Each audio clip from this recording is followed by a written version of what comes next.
Right then, welcome to Happy Hungry Hibby. What I'm going to bring you this week is something on the back of a review that I've done for the Project Mushrooms book, which is actually by Caley Brothers, which is Lorraine and Jodie. Do check out my video for that. I've done a review and actually a recipe from this book. Superb.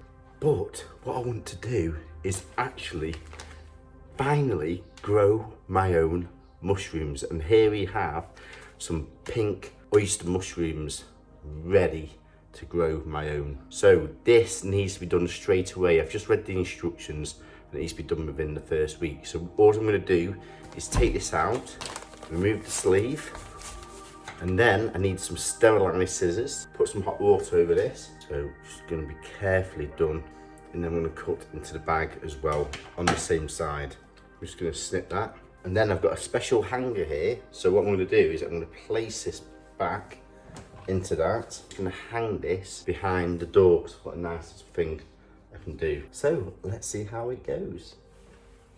So what I'm going to do is I'm just going to get the spray bottle, just tap water, and I'm just going to give it a mist at least 2 to 3 times a day.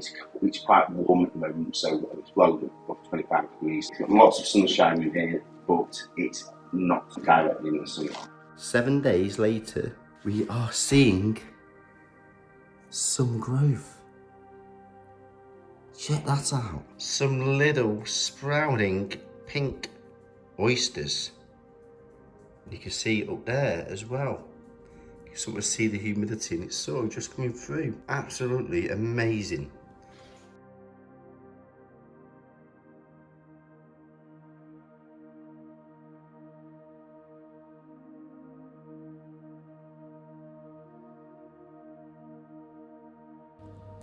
So, finally, we are on day 10 and these oyster mushrooms have absolutely grown to their full potential. And within the guide, it actually states to you that once these become a little bit flattened, this is the optimum time to pick them. Now, I've probably left this a day too late. You can start seeing that it's actually started to discolour slightly. This is the first time I've ever grown mushrooms, so hopefully you can learn from my mistakes. The key thing that is really important with these pink oyster mushrooms, as soon as you get this bag, you must do it straight away. It's really got about a week until it becomes not functional in terms of the substrate. So I'm really looking forward to picking these, but now I just need to be careful what I'm going to do, because you can get more mushrooms from this. So I really need to cut as far back as I can without going too much into the bag. So you can either use scissors, a knife, or you can just slightly look these. And here you can see the little guide I've got, which is explaining how to grow your mushrooms. The first one didn't come with this, so I did struggle, but you can get all this information online, and it's particularly through the blogs which you can find this information. So it tells you how to get started, growing tips to harvest, to store, and then how to get the mushrooms from your kit. This is the bit where I'm up to now, harvesting, and it says your mushrooms should be ready to harvest after 5 to 7 days. Now mine only started to grow at 7 days, and they were just really small at that stage. After about 4 days, that was the optimum time. So now I'm really nearly entering the second week. So it's 12 days that I'm harvesting these. So harvest all your mushrooms at once, step 1, and some will be larger than the others. The smaller mushrooms are unlikely to need to grow after some are picked.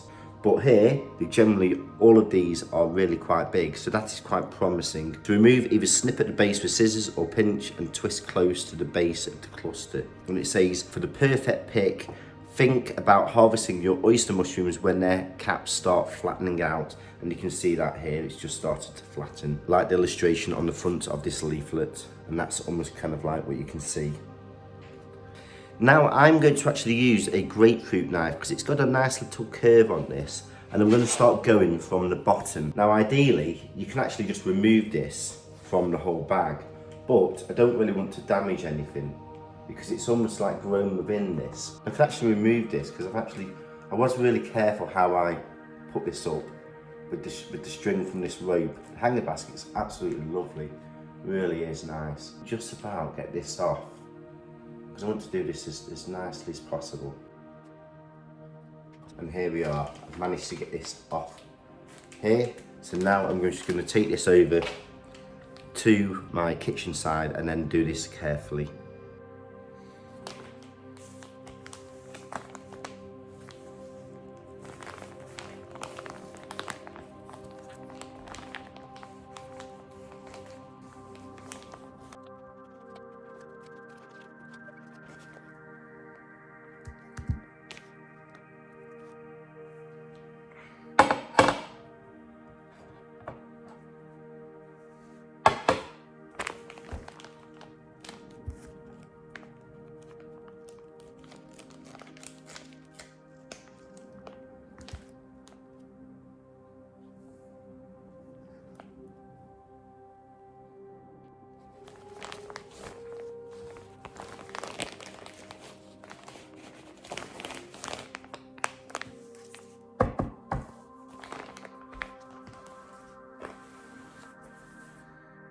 So I've just removed this from the bag. I'm just going to put this to one side. Now, just in order to look after this, it does recommend that you either put this into a brown paper bag or some form of paper bag, because it just allows it to breathe without adding moisture back to it, which is what you really want to do. But I'm just going to put it in this glass bowl and I'm going to put some cling film over the top. Also, if you want a little tip for using cling film, what I always do is I create a little bit of a seal there, so that when the next person comes to use it, they can pick it off fairly easy and not ruin the cling film.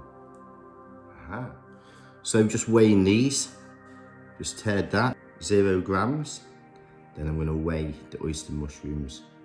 It's definitely over 100 grams, it has to be, yes. So we have achieved around about 130 grams of mushrooms. Great. So now that I've weighed them, 130 grams, I'm just gonna seal at the top. I really can't wait to do a recipe with these now that I've got them. Brilliant. So in terms of getting more mushrooms from your kit, it's advising you just to remove the canvas bag as I've done and then let it dry and then keep it safe. Place your kit in a dark cupboard after a stable temperature. So I've got a cupboard bit here.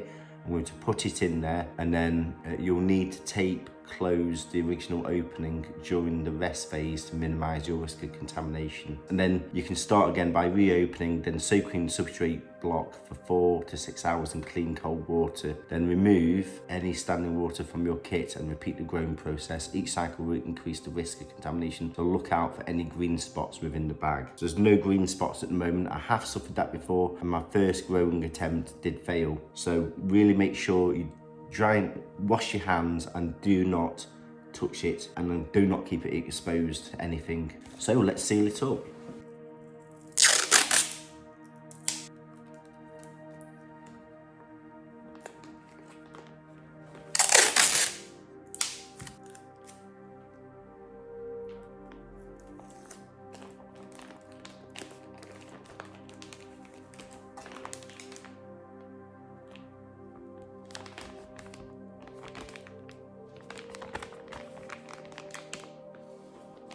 So just a little bit of an insight into the pink mushrooms, and the one book I'm actually going to look into is actually the book that I purchased from Caley Sisters.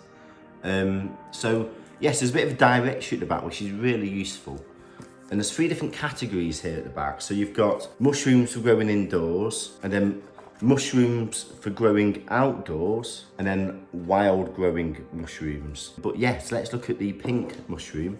So this is under the growing indoors. So the Latin name for pink oyster mushrooms is Pleurotus digamore. I don't know whether I've said that right, but these vibrant pink mushrooms are curvaceous and delicate, appearing petal-like when fully formed. They typically like warmer weather and can be found growing on the hardwoods in tropical climates. Indoors, they can be found on substrates such as coffee grounds, which I do keep coffee grounds, and this does like a temperature of about 18 degrees, but also not just coffee grounds, straw and sawdust, which is what they use typically in the bags that I've just used. Once pink oyster mushrooms start growing, they develop quickly and are ready to harvest in a very short space of time. So if you were to harvest these in the wild, you need to do them fast. I often see mushrooms that I'm always a little bit skeptical of harvesting, in particular things like chicken of the woods and things like that, because it's been there quite a long time after the optimum kind of time for picking. They have a unique flavour, often described as meaty or sometimes reminiscent of seafood. They crisp up nicely when dry fried and are a fantastic addition to a simple risotto. So really looking forward to making something